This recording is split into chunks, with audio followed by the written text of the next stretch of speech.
Secretary of State Antony Blinken is speaking and is having a press conference ahead of for his visit to the African region.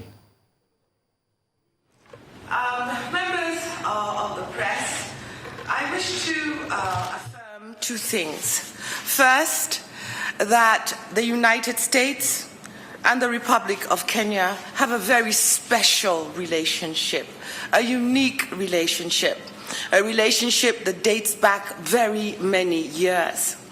The whole object of this visit, and this is my second point, is to rejuvenate, is to reaffirm, is to deepen this very special relationship. And I thank you for choosing Kenya as your first port of call as you begin your maiden visit as Secretary of State to our wonderful continent. Thank you for affirming Kenya's salience in the foreign policy of the United States and for affirming and reassuring us of the strength of this friendship. Secretary Blinken has had a very busy day already. He has this morning held excellent talks with His Excellency President Uhuru Kenyatta on a variety of issues. We have just concluded a ministerial meeting, the second one, of the U.S. bilateral strategic dialogue, which I co-hosted with my colleague.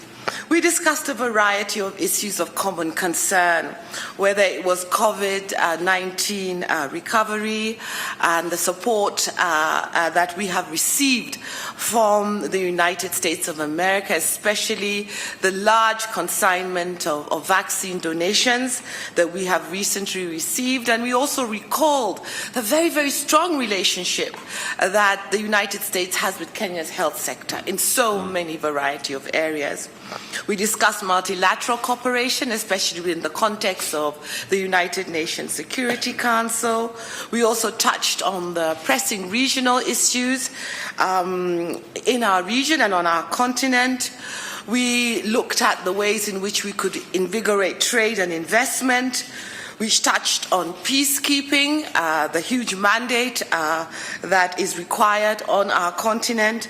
And we also touched on environment and climate issues, which are very dear to the United States of America and also to Kenya.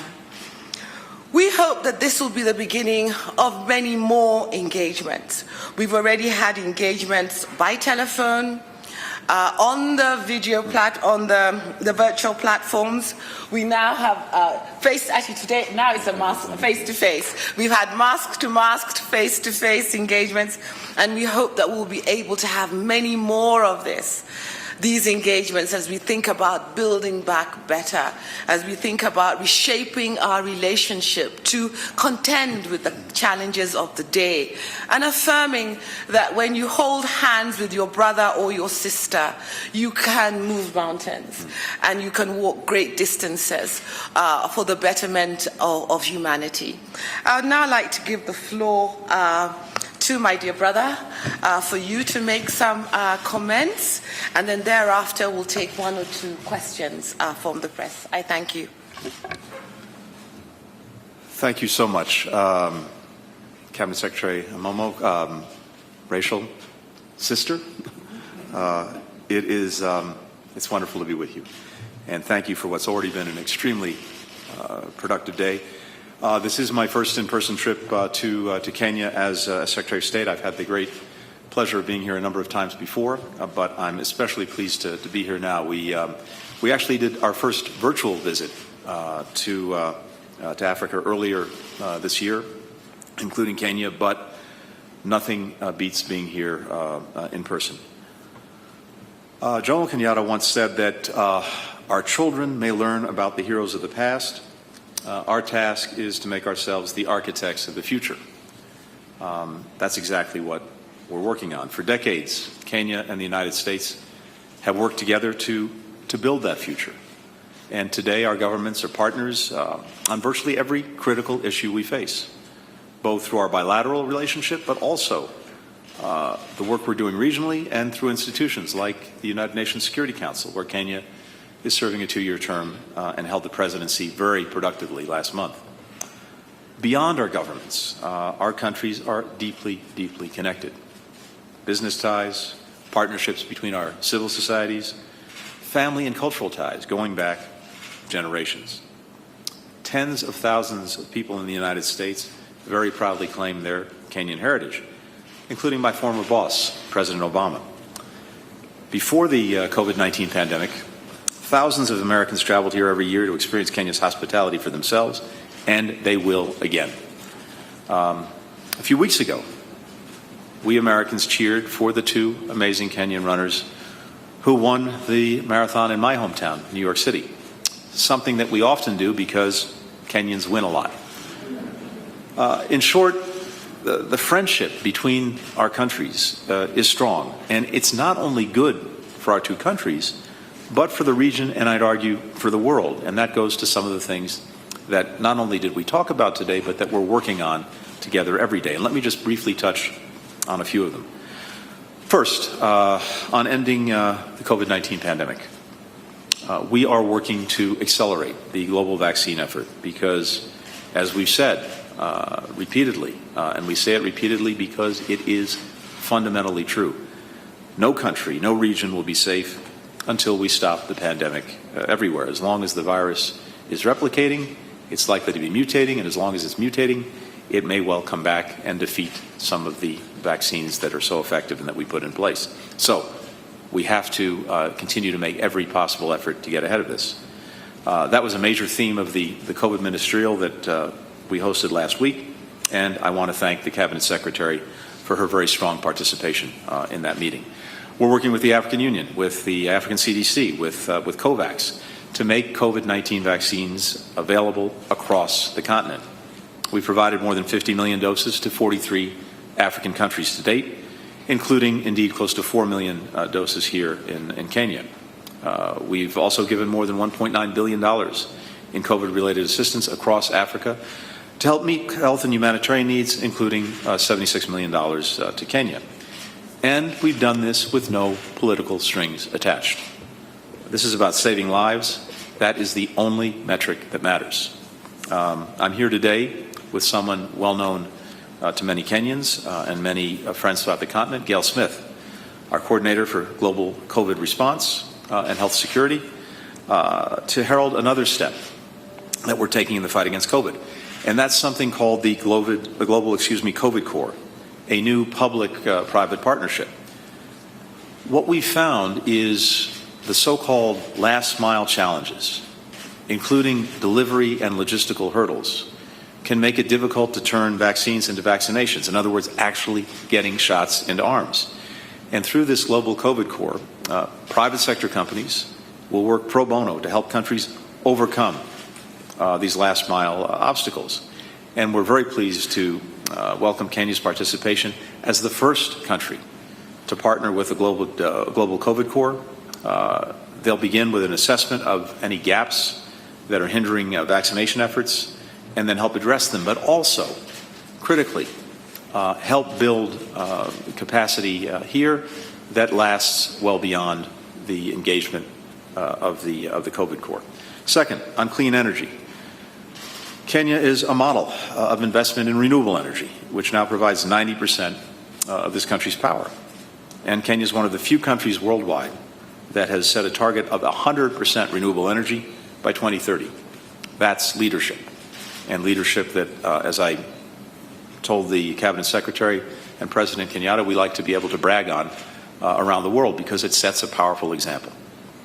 We're very proud to partner with Kenya on these efforts. For example, our Development Finance Corporation has facilitated nearly $600 million in investments in wind farms and other renewable projects in Kenya. And we want to do more work together in this space because clean energy infrastructure creates good jobs, it contributes to a stronger economy, and of course, it's critical in the fight against climate change.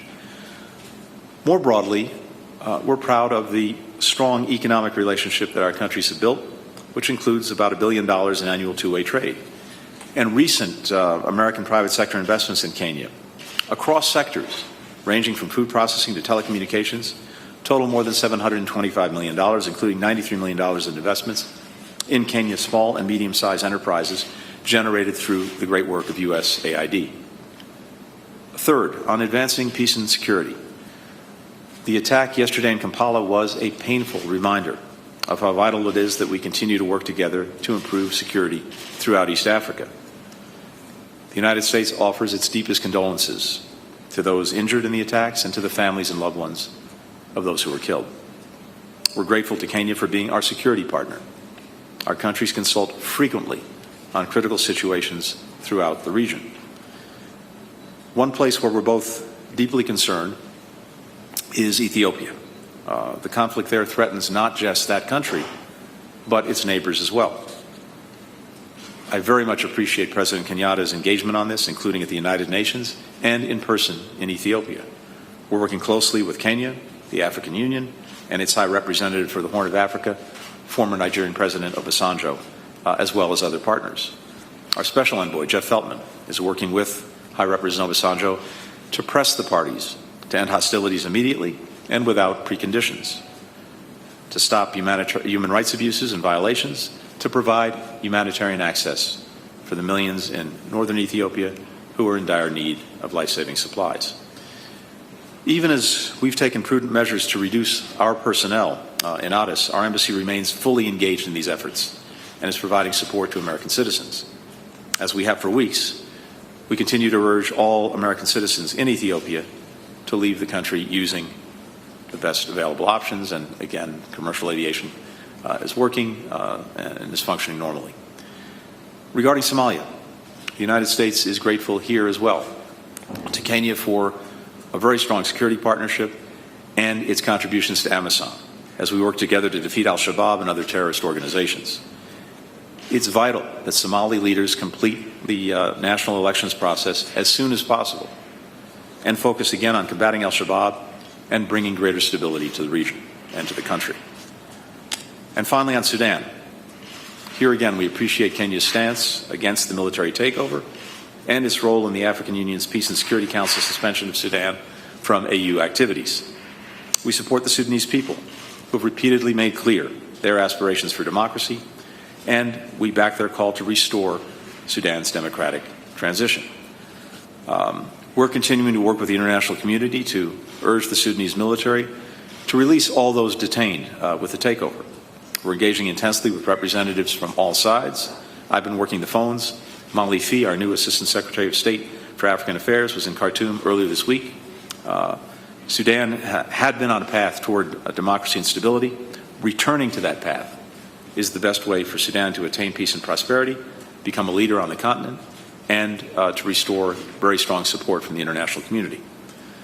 Later today, I'll have a chance to meet with representatives from the Intergovernmental Authority on Development, which is instrumental for promoting peace and sustainable development, to discuss all three of these urgent governance and security challenges. Fourth, on the relationship between Kenya and the United States. Earlier today, the Cabinet Secretary and I, as she noted, completed the second strategic dialogue bringing our countries together. We're very much looking forward to hosting Kenya for our next dialogue in Washington next year.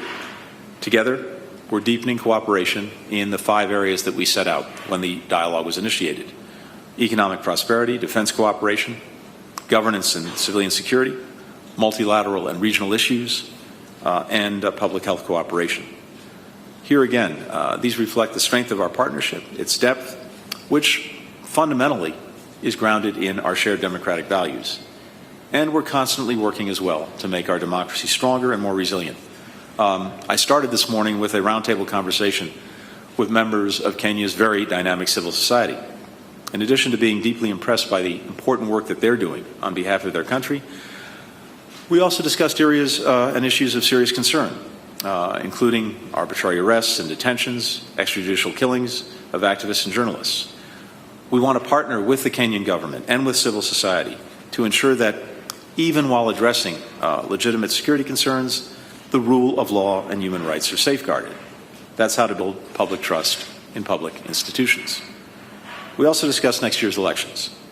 As we look ahead to 2022, it's critical that all parties, the government, opposition parties, civil society, work together to ensure safe and stable elections that reflect the will of the Kenyan people. As we've seen again today, Kenya and the United States are firmly focused on building our shared future together.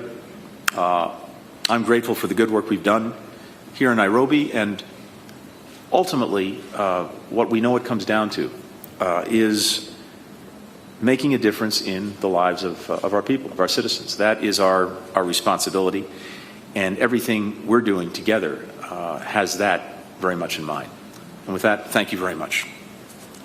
Thank you very much, Secretary Blinken.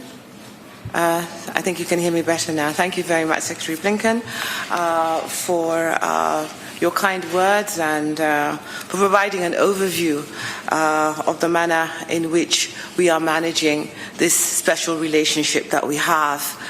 I would now like to open the floor to questions. I don't know who will be managing that.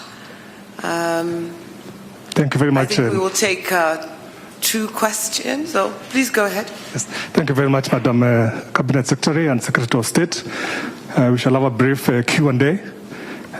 2 representatives from the local media and 2 from the American side. And I will begin with the Kenyan side. Catherine from Al Jazeera.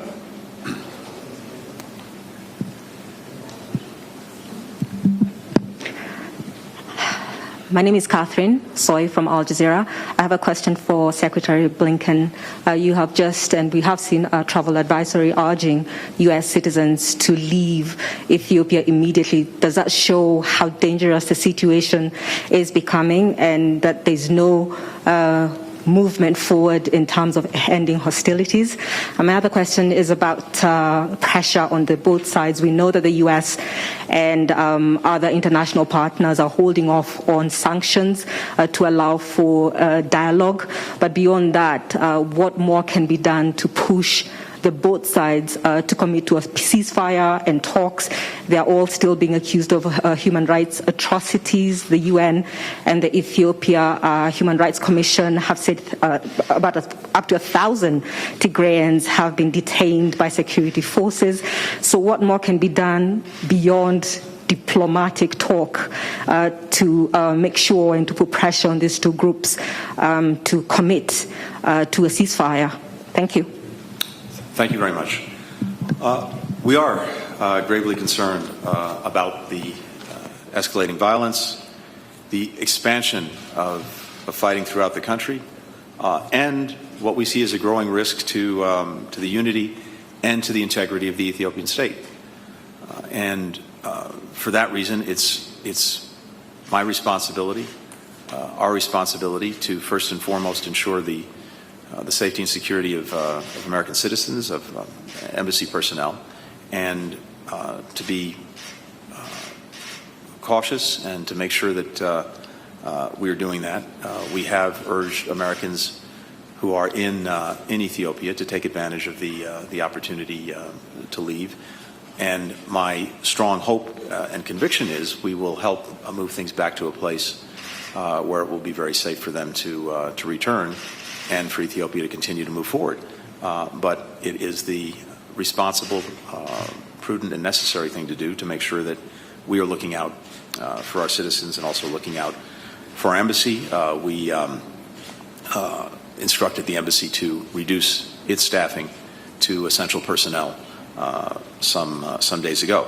Now, I strongly believe that there is an opportunity, and more than an opportunity, an absolute necessity for all of the parties to stop, to talk, to pull back, to get humanitarian assistance to flow, and ultimately to be at a table together and negotiate through the various differences that have emerged over the past year.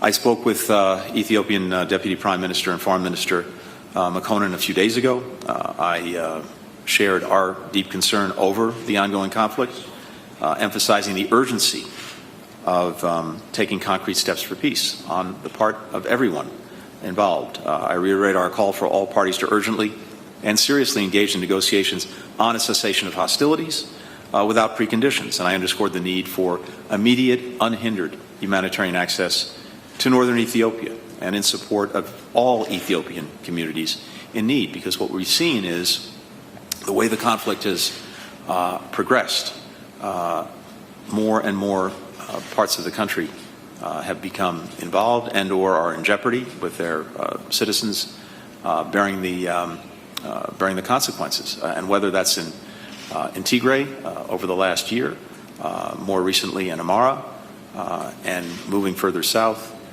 toward Addis, the people who suffer are the people, and we have to make sure that they are getting the assistance they need, and that the fighting ceases and the talking starts. In addition to that, the conflict in Ethiopia is a threat to peace and security in the Horn of Africa, and that is of deep concern to us too, and it's of deep concern to our partners, including here in Kenya. So we're looking for all sides, as I said, to step back. The TPLF and the OLA should halt their advance on Addis. We'd like to see the parties come together at the table to put in place a cessation of hostilities. We need to see humanitarian assistance flow freely now. We need to see people detained released, and we need to see everyone engaging in an effort to resolve the differences that exist peacefully and constitutionally. Let me just add that we are working with a whole host of partners to advance these efforts, but most important, the representative of the African Union, former Nigerian President Obasanjo, who's leading the mediation efforts. We're in strong support of what he's doing, and we're also very appreciative of the work that other partners, starting with President Kenyatta, have done to try to support President Obasanjo's efforts, the AU's efforts to move this forward. Bottom line is that there is no military solution to this conflict. Every party has to recognize that and act accordingly. With regard to atrocities, we have deep concern about that, as we have over the past many months, something that we are looking at very closely, very carefully, and making determinations as we go along. Thank you. Our first question will go to John Hudson of the Washington Post.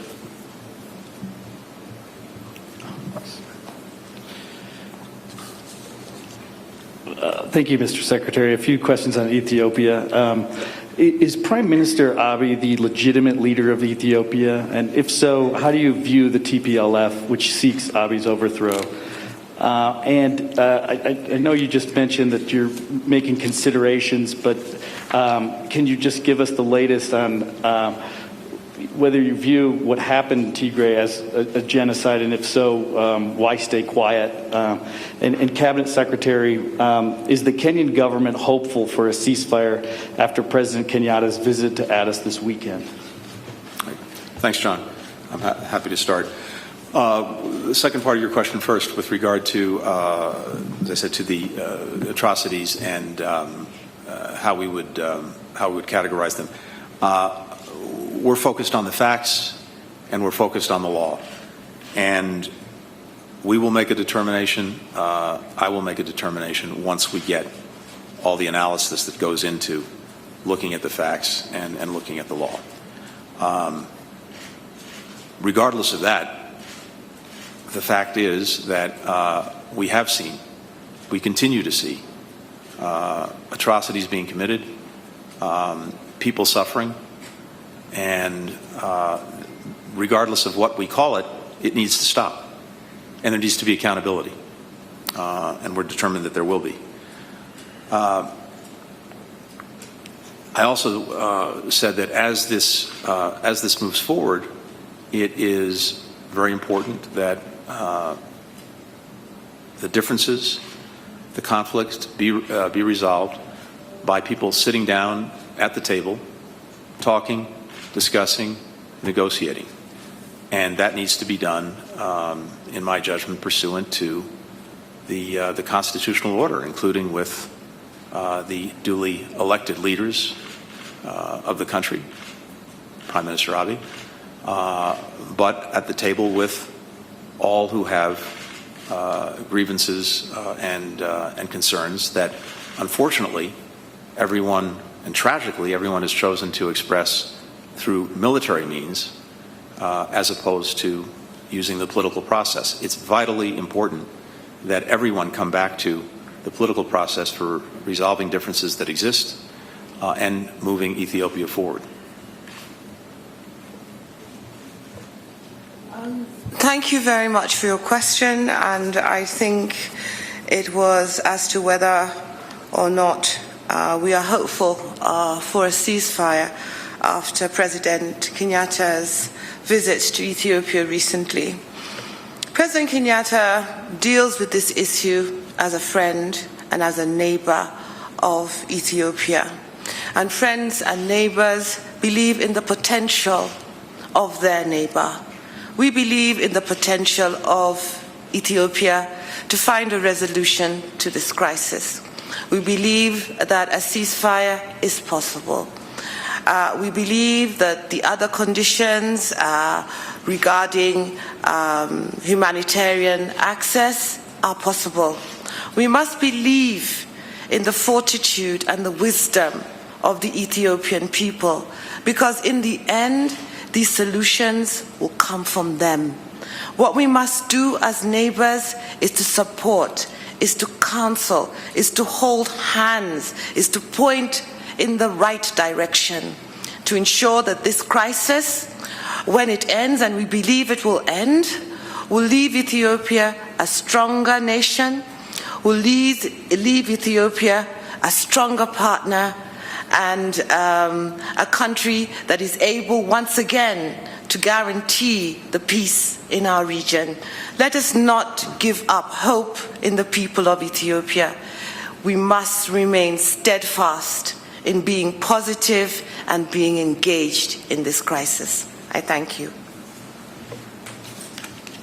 Thank you very much. My name is Agri Mutambo for Nation Media Group. My first question goes to both secretaries. I just wanted to know how you intend to elevate the issues of climate change and environmental conservation within your strategic partnerships. And then I wanted to know specifically for you, Secretary of State, what role do you think Kenya should play in the Ethiopian crisis? Thank you. Rachel, would you like to start? The first question was, how do we propose to integrate climate change into our foreign policy? Strategic partnership with the U.S. Into our strategic partnership with the U.S. Well, I think the U.S. and Kenya believe in the same values, in this idea that we all have to engage as a collective to bring down emissions and to facilitate adaptation.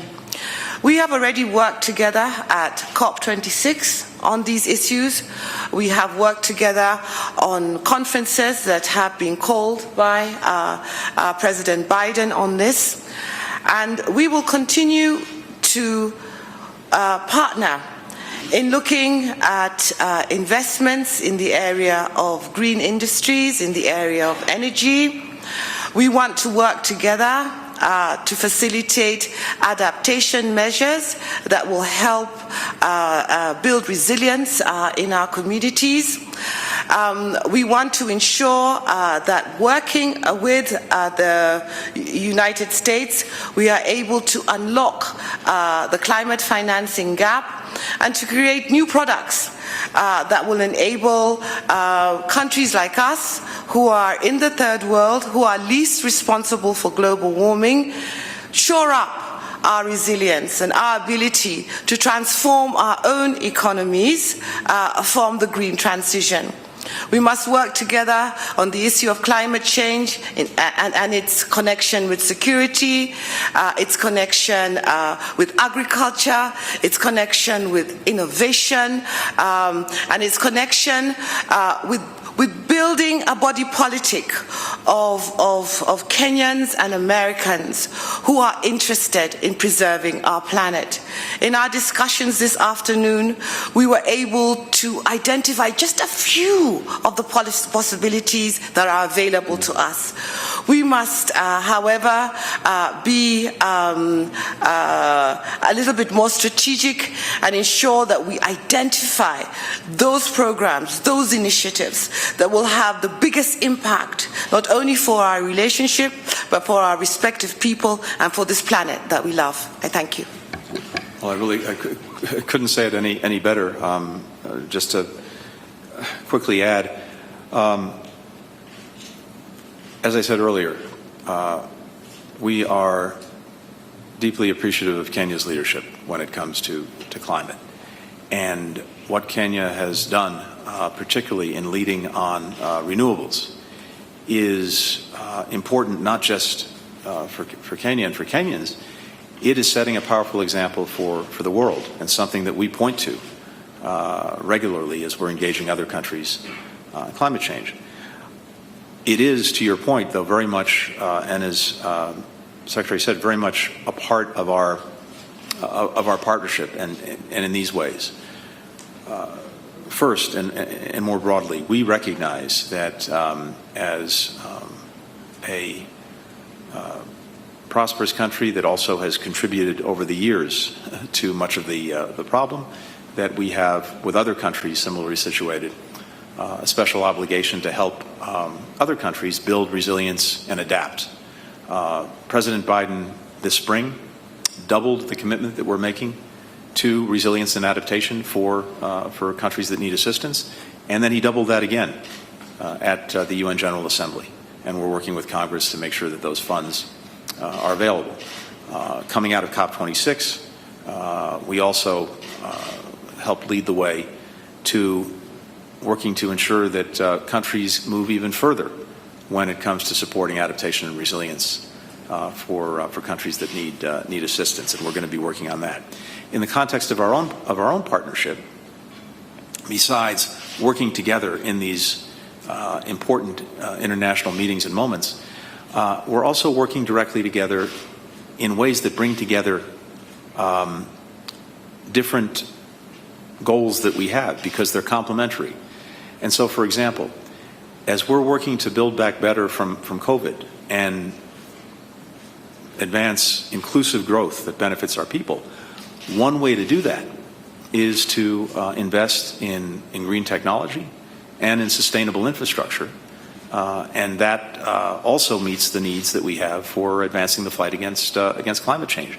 So, as Cabinet Secretary said, we're very focused on initiatives between the United States and Kenya where we can engage in those kind of projects together, where we can make those kinds of investments.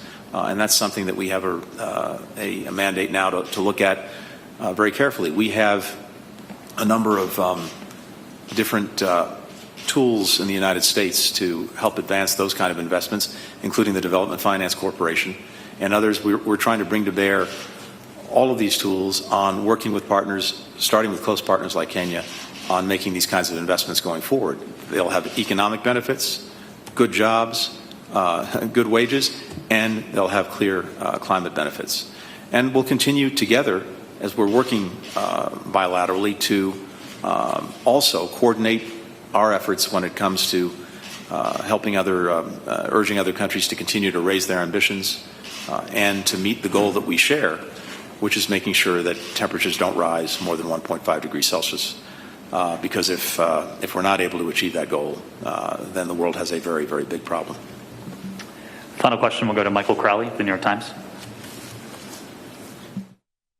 All right, we are live in Nairobi, Kenya, where the U.S. Secretary of State Antony Blinken has been answering questions with the Kenyan Cabinet Secretary for Foreign Affairs, Rachel Onomo, about a wide range of concerns that have come up since the U.S. Secretary of State came to Kenya for the first time, and they're addressing issues involving climate change, and more importantly, the insecurity in Ethiopia.